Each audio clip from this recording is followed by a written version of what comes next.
And we're live. Welcome to the new episode of Ask Me About My Draculas, where we explain supernatural books, movies, and TV shows. I am one of your hosts, Kel McDonald, and I make comics that you can read at kelmcdonald.com. And I'm the co-host, Ma'at Crook, and you can find me on Twitter at MAATCROOK. And our guest this week is... Hi, I'm Eric Sorensen. I'm on Twitter at Ahpook, AHPOOK, and I'm super excited to be on the show. Thanks for having me. Thank you. This week, we're going to talk about Only Lovers Left Alive, because it's Valentine's Day. And Eric has made a slideshow thingy, so we're going to stay on his screen / camera view. Can you pull that up, Eric? Yeah, you should be screen sharing now. Okay, there we go. So Maat, since you haven't seen it, what do you think Only Lovers Left Alive is about? Well, obviously from the title, this has to be a post-apocalyptic movie about the last two humans on Earth are these two people, this couple that's lounging on someone else's couch. It's the tragic story of their struggle to survive in a world where no one else exists but them. That would be a tough job for a vampire if you have to drink the blood of the living and there's no one else left alive. Oh yeah, that is, so either the vampires are werewolves or ghosts. I don't know. Well, they're vampires, and they're also hipsters, basically, because everything mainstream is boring. And Tom Hiddleston, the guy in there, is a musician, and it starts with him getting annoyed, but in a sighing, heavily sort of annoyed, with the fact that the music that he's made and a human he knows posted it on YouTube, it got really popular and went viral, and it's just so irritating that the masses are paying attention to his music. The poster is actually doing a pretty good job of conveying a sense of ennui. And Yeah. I feel like this movie is ennui incarnate. Certainly. I mean, so Tom, a couple of things about the characters here. So I have to tell you that it's not actually post-apocalyptic, although there is a bunch of commentary that's actually really, newly relevant in light of the revelations about what's been going on in Flint, Michigan, because Tom Hiddleston's character, whose name is Adam, and Tilda Swinton's character, his name is Eve, so you can draw from that what you will. But he lives in Detroit, and the reason why he moved to Detroit, which looks like a post-apocalyptic place, even though people actually live there, was because he could be left alone, and he just hates dealing with the rest of the world. He's like, yeah, ennui. He's as world weary as it gets. He has a quote when he starts, and they start out the movie on opposite sides of the globe. He lives in Detroit, and she lives in Morocco. And I have a little bit. So here, let me flip through these slides, and I'll show you the contrast between their living situations. So here's Adam and his friend Ian, who's like the only human being that he can tolerate in the whole world. And even Ian kind of tests his patience a fair bit. Yeah, Ian just takes the music that Adam records and puts it online anonymously or sells it in exchange for bringing guitars and instruments to Adam.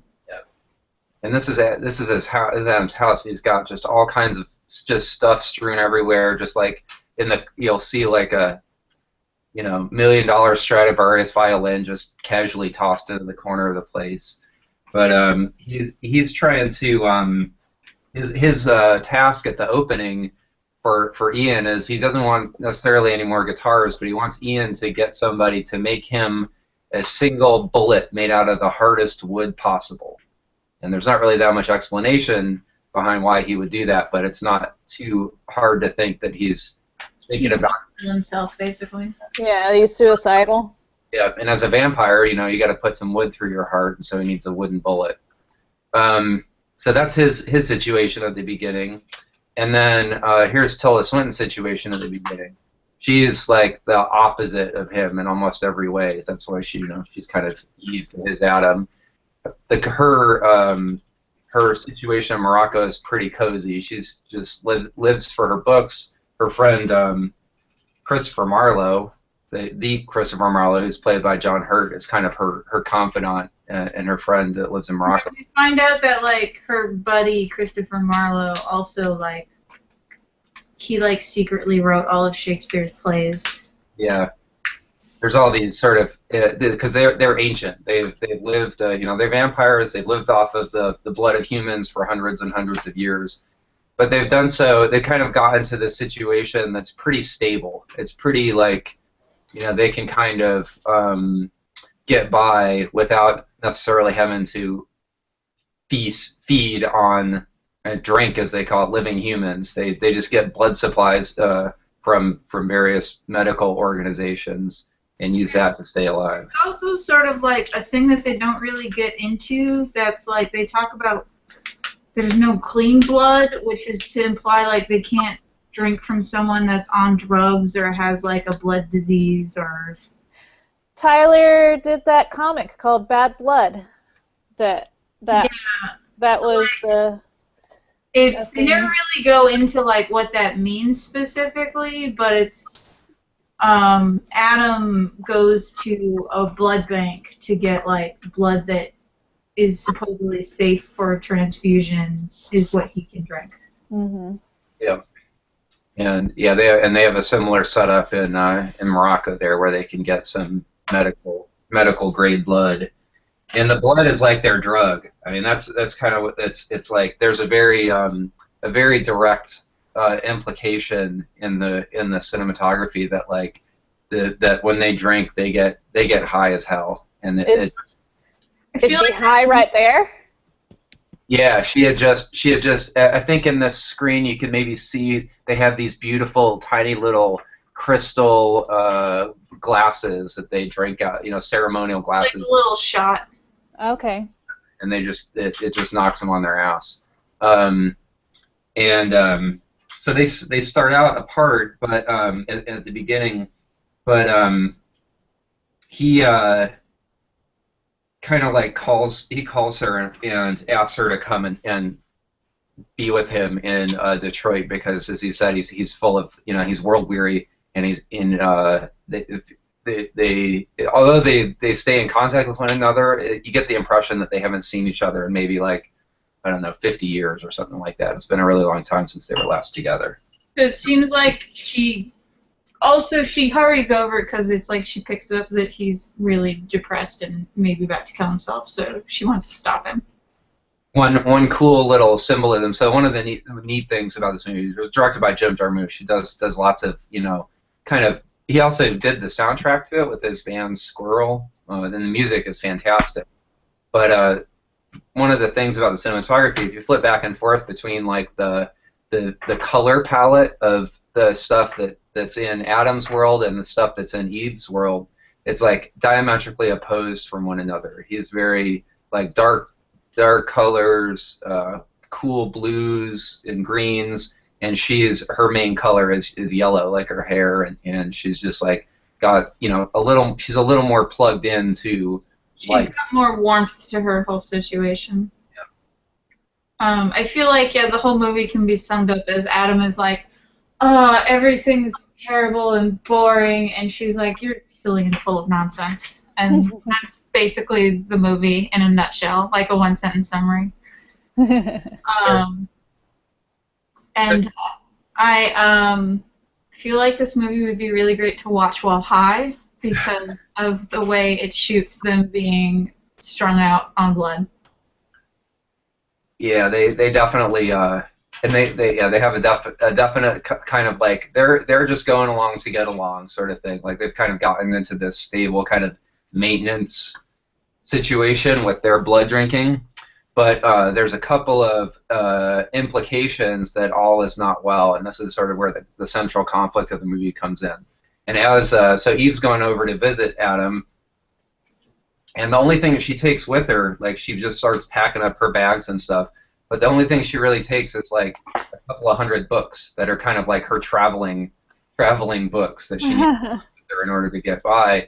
And the last shot that you see, I had to freeze frame this, and unfortunately I didn't get a screen grab of it, but the last shot that you see before she leaves is a panel of a woodcut by Lorenzo Ghiberti, and it's an engraving of Adam and Eve being ejected from the Garden of Eden.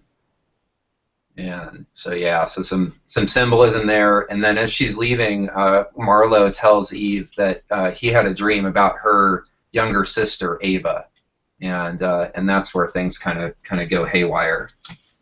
But it takes a long time for Ava to show up. Like she really doesn't show up until like 2/3 of the way into the movie. Yeah, that's true. I did skip a little bit where they kind of have a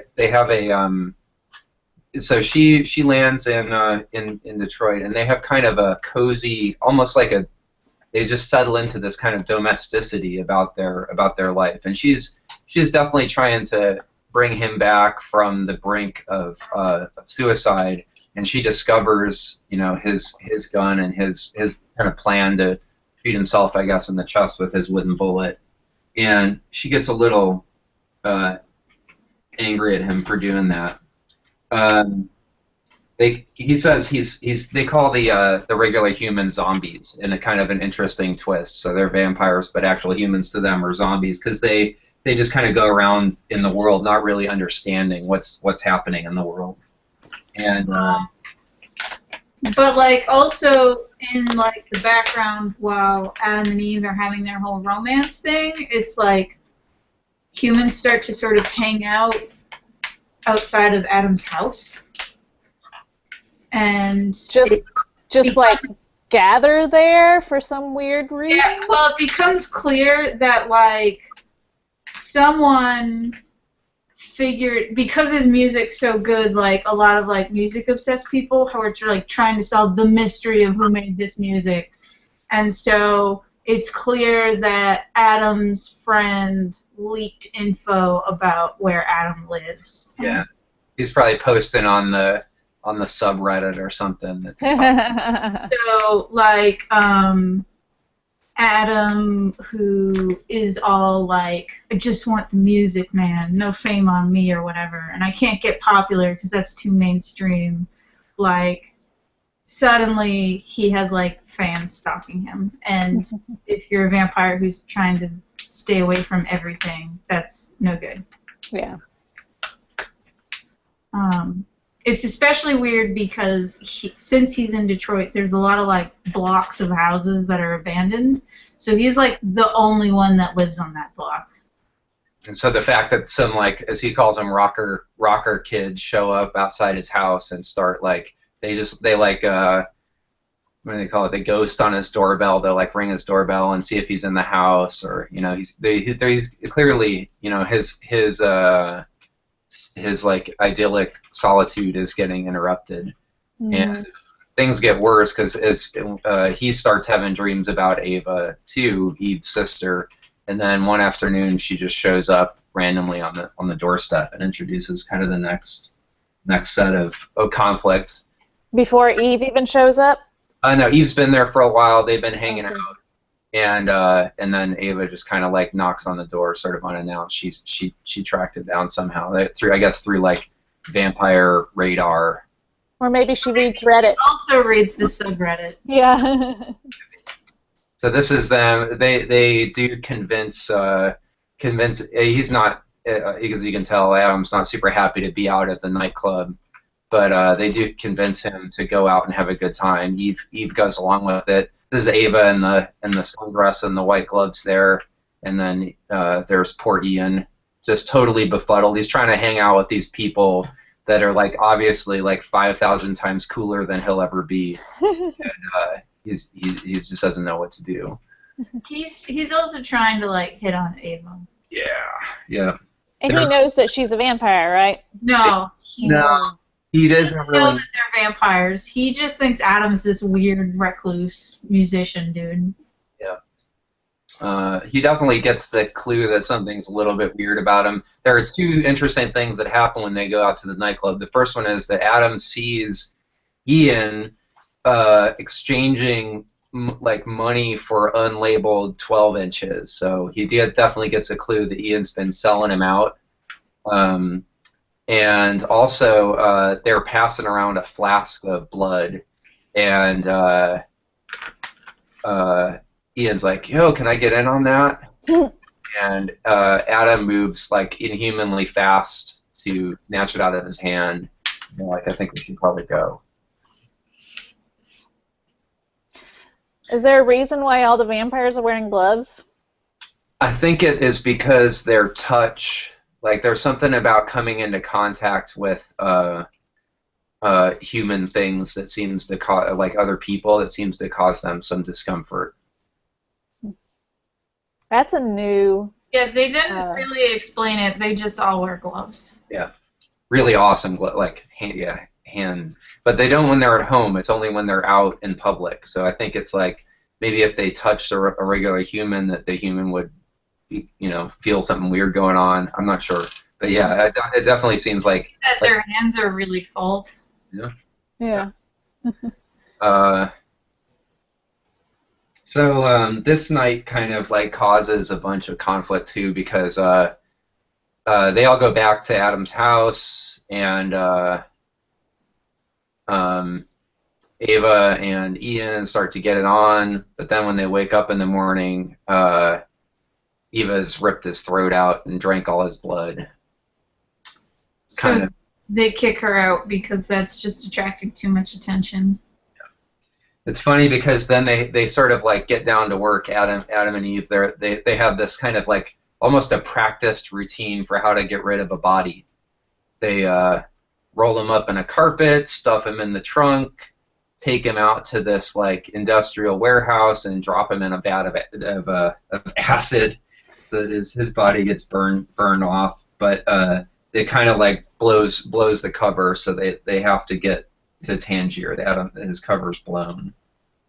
But also, like, I think it's when they're disposing the body. It might be earlier in the film, but like Adam's going on some like ennui monologue about how the city of Detroit is rotting and everyone's fleeing, and that this city is now a wasteland and it's done forever. And then kind of to show that the vampires think in older terms of the way cities are structured, Eve's response is, "Well, there's water here, so they'll come back."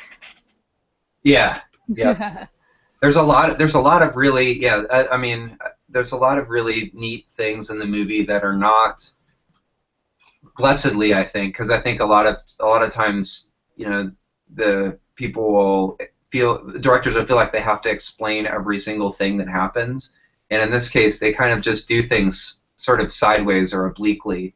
Like, it turns out that Adam has invented all kinds of crazy scientific inventions that humans don't know about. Like, he's got a power generator outside his house that he gets all his power off of, that is based off of a Tesla coil. And they talk about how Nikola Tesla was actually so far ahead of his time, and that if only he hadn't have been put down by the conspiracy, that he would have taken over the way power generation works. But they don't really talk about, it doesn't go into a big bunch of detail about how it works. It's almost like a joke or an aside that Tesla was actually right. But I don't think anyone's done that with vampires either. That they've been around long enough. They could invent things. Yeah. Yep. Yeah. Then he has an interest in science and his recording stuff. Plus, the whole thing about Christopher Marlowe and the music. There's an implication. Adam's playing he plays violin, like I said, he has a Stradivarius, and there's a place where he's playing just a ridiculous, I don't know if it's a Paganini thing or just some ridiculously complicated violin piece. And it sort of implied that like he wrote that and kind of gave that piece to Paganini just to, because they don't want to bring attention to themselves. And Yeah, it seems like they invent and make a lot of cool shit and then give it to someone else to claim that they made it. Mm-hmm. Yeah, they certainly can't claim that they made it themselves. Because then people would know. Exactly. 100 years down the road when they haven't aged at all.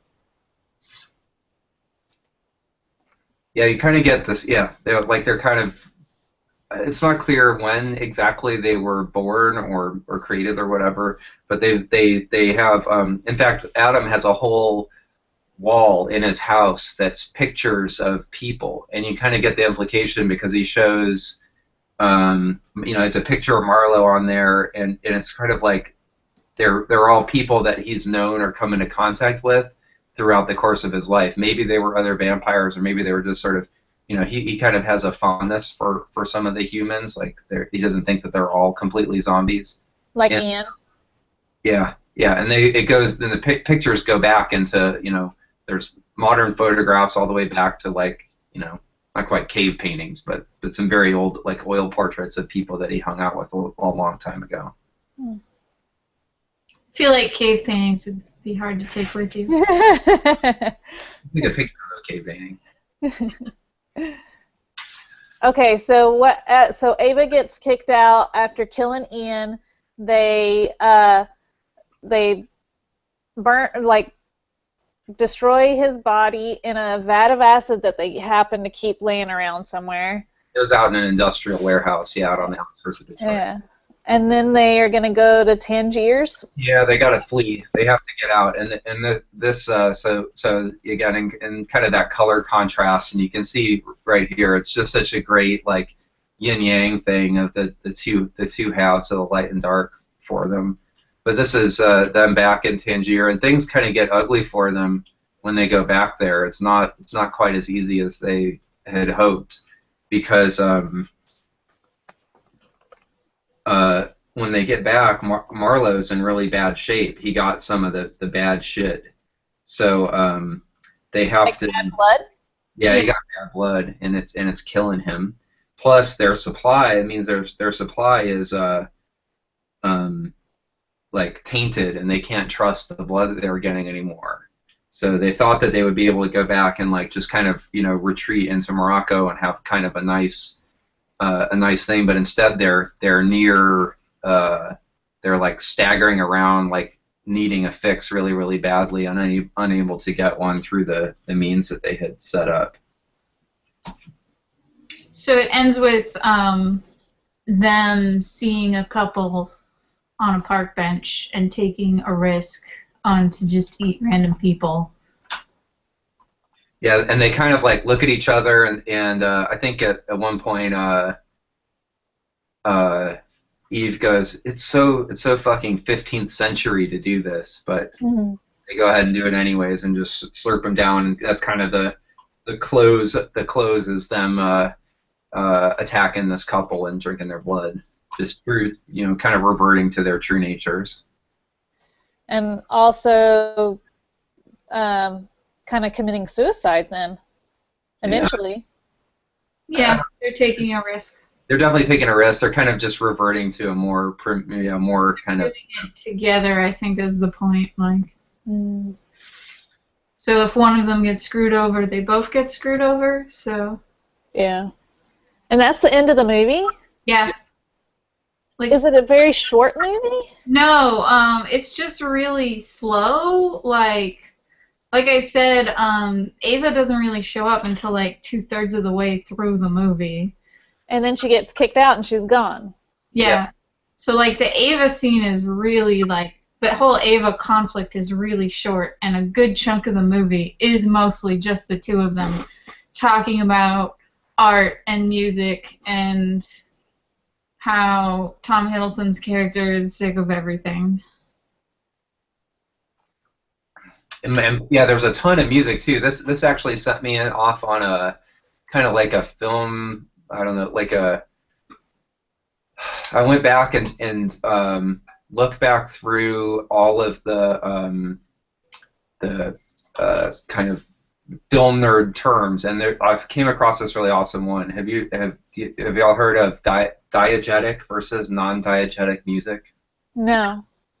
Um, Diegetic music is music or sounds in that the characters can hear, and non-diegetic music is like soundtrack kind of stuff, or things that are overlaid on top of what's happening in the frame.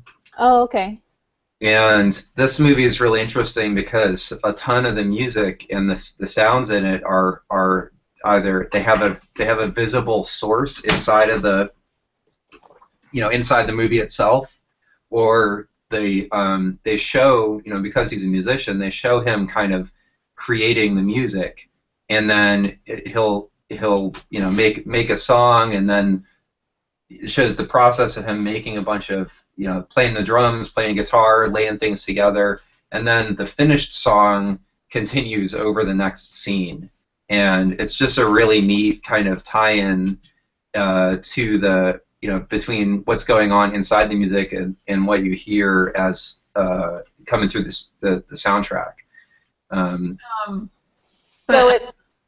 So it's harder to ignore the music because the music is part of the actions that are going on.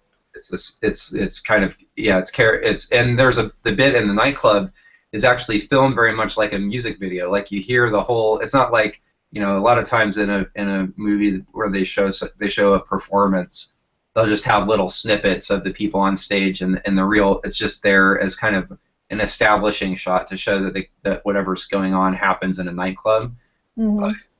But Jarmusch kind of shot. I mean, the band that's playing is a real band. You can look them up. I didn't write their name down, but they have a Bandcamp, and the album. They're on the soundtrack, and he shot that whole sequence as if it was a music video for the song that they were playing, and like you said, it's sort of it's sort of slow and kind of takes its time with that. Like that's not a common thing to spend 3 to 5 minutes of on-screen time showing this random band from Michigan playing their rock and roll song. Sorry, go ahead, Kel. The fact that it's so slow is another reason why I was like, this would be a great movie to watch while high, because there isn't a lot of plot to follow, and it's a lot of just beautiful visuals. Yeah. People like tripping out or. There's a whole kind of 10-minute sequence as they're driving around downtown Detroit, and Adam's just kind of pointing out all of these, as you said, where they found out that the town was falling apart. But he just kind of, it almost seems like an excuse for them to have gone to these crazy, ruined urban landscapes and just kind of lovingly lit them up and spent time filming them as part of just as an excuse to get it on screen. Mm-hmm.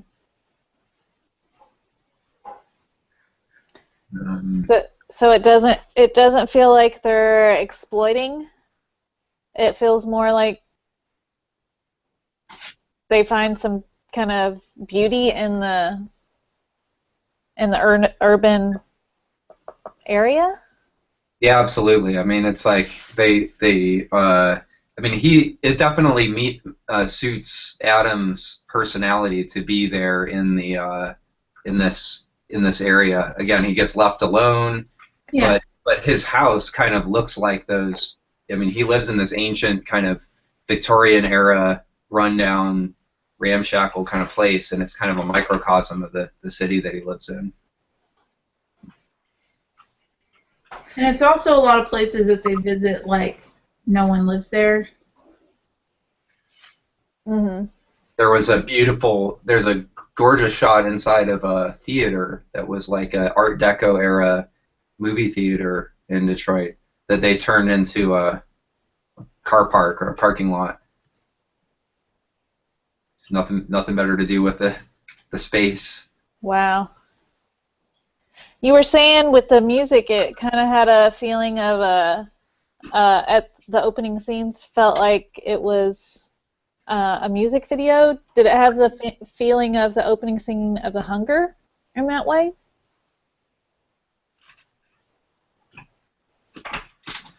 I haven't seen The Hunger recently enough to know. Okay. I thought you were gonna say, does it have the feeling of the opening scene of Blade, which Oh yeah, it did that too. Except there's blood rain there, so Yeah. there's But nothing so cheesy as that in Only Lovers Left Alive. okay. Like in The Hunger, it's Bauhaus, and it's specifically Peter Murphy, and it does feel very music video-y. And then it cuts to scenes of Bowie and Sarandon hitting on people in a club. And then it goes back to Peter Murphy, very video feeling, smoky background. yeah, yeah, sounds pretty similar. And I think there's a lot of homage to other kind of vampire tinged, either general genre myths or like specific reference points as the movie's going on. I mean, in some cases they sort of make fun of like the garlic thing, or they'll say that's not actually how it is. But in other cases, uh, like when they come out and discover that Ava's drank all of Ian's blood, they're just sort of like, damn it, not again. You do it every time. God damn it. Were there any other vampire tropes that they broke? Besides the garlic? They don't really discuss like religious stuff at all. Yeah, and they don't talk about. Oh, I guess there's really only one thing where again when they discover Ian, they get really upset at Ava for having actually killed him. They were like, couldn't you have just turned him or something and not actually drag him all the way? And she's kind of like, I could have, I guess. I just got a little carried away. Sorry.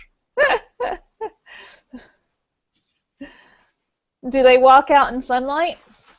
Oh no! And in fact, that's a great point.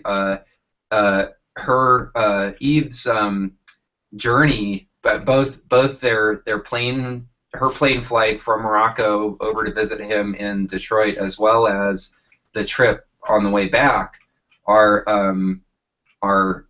really complicated. The logistics are really hard because she has to ask her travel agent to book flights that only go at night, and they'll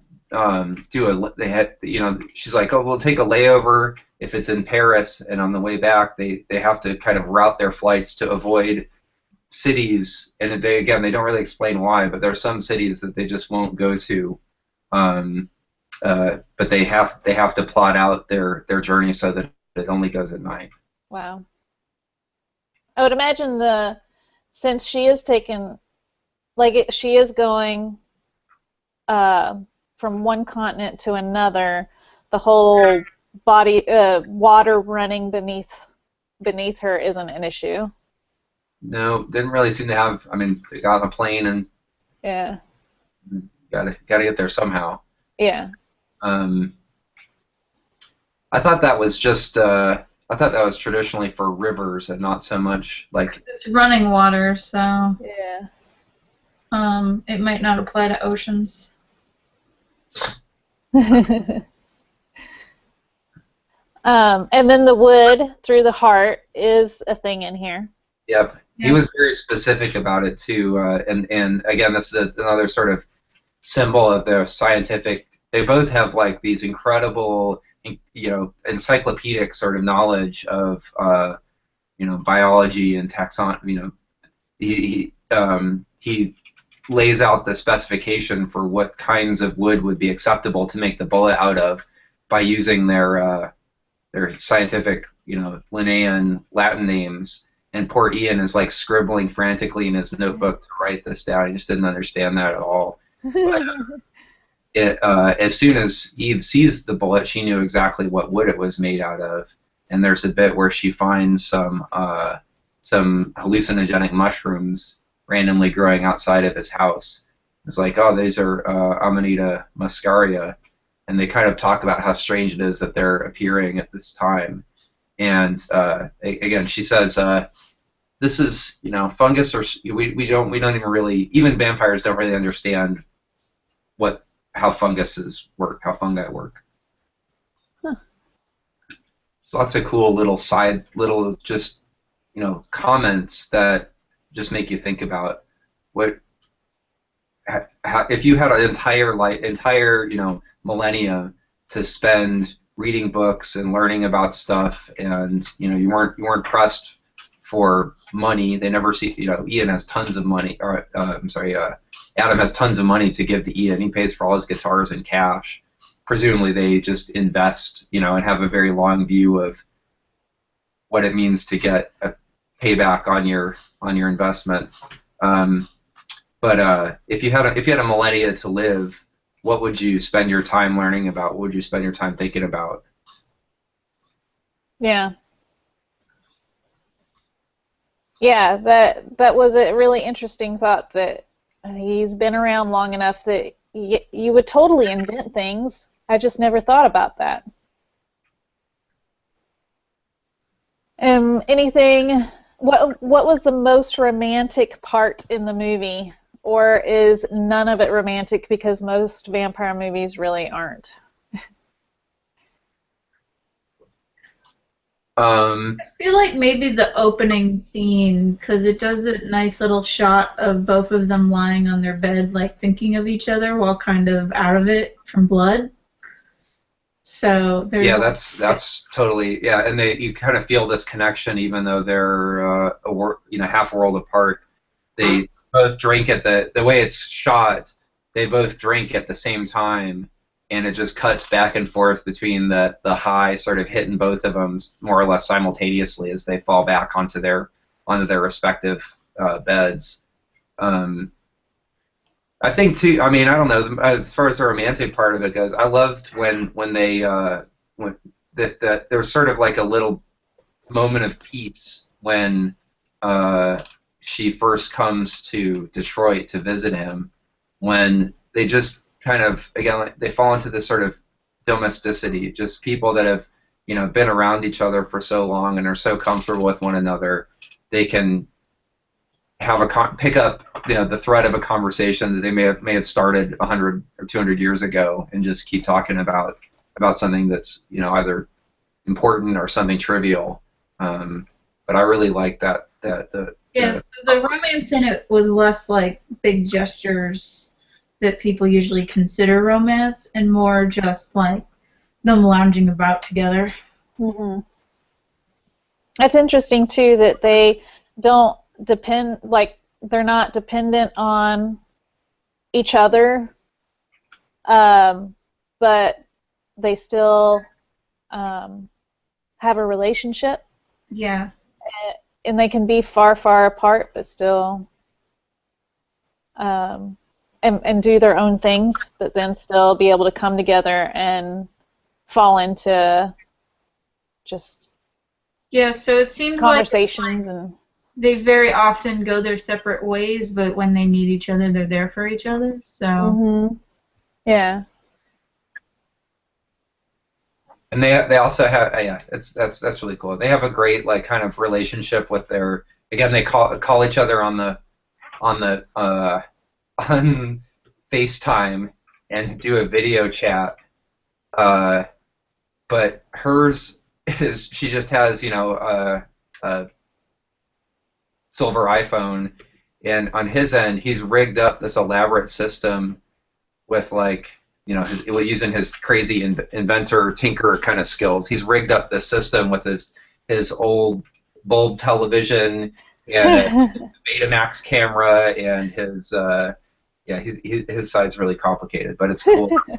that's how they can actually see each other and chat, even though It's also a nice little comment on the two of them, because since she's more in touch with people, she would have an iPhone. Yep.